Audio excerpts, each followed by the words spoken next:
নবীজি ডাক দিয়া বলেন, বুইস্তু লিউতাম্মিমা মাকারিমাল আখলাক।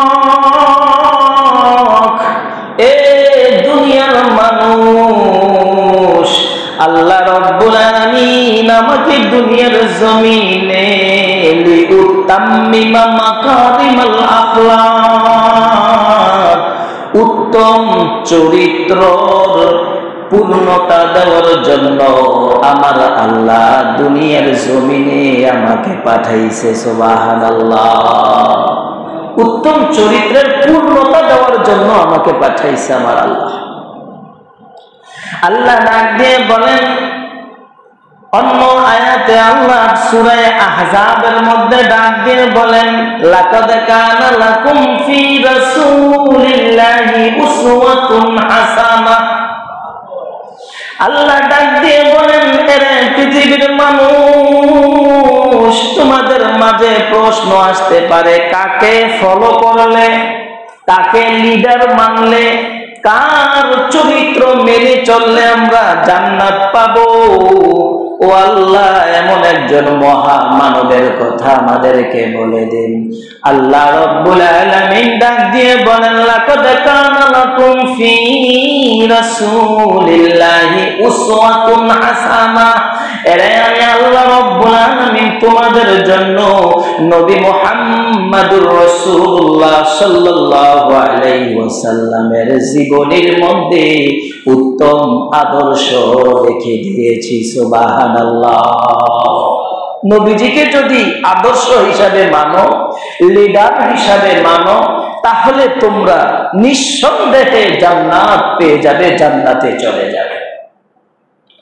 আল্লাহর নবীর বৈশিষ্ট্য, আল্লাহর নবীর উত্তম চরিত্র এত মহান ছিল, বুজুর্গানে দ্বীন বলেন যেমনি ভাবে পূর্ণ একটা চাঁদের সৌন্দর্য বর্ণনা করা অসম্ভব, এবং খালি চোখে আসমানের তারকাগুলোর সৌন্দর্য এবং গণনা করা যেমনি ভাবে অসম্ভব, আমার নবীজির চরিত্র এবং বৈশিষ্ট্য বর্ণনা করা এত অসম্ভব। সুবহানাল্লাহ।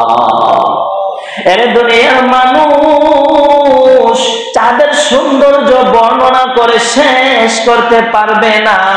এরে খালি চোখে আকাশের তারকা রাজিগুলো গণনা করে শেষ করতে যেমন অসম্ভব, আমার নবীজির চরিত্র, আমার নবীজির বৈশিষ্ট্য এমন ভাবে বর্ণনা করা অসম্ভব হয়ে যাবে।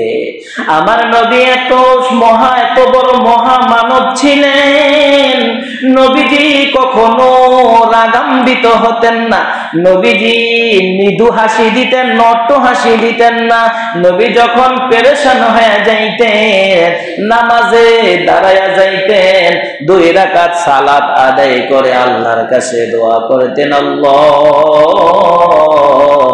আমি পেরেশানির মধ্যে পড়ে গেছি, ওগো রব আমি পেরেশানির মধ্যে পড়ে গেছি, বিপদ এসে আমার কাছে ভর করেছে, আল্লাহ আপনি আমার পেরেশানি বিপদ আপদ দূর করে দেন।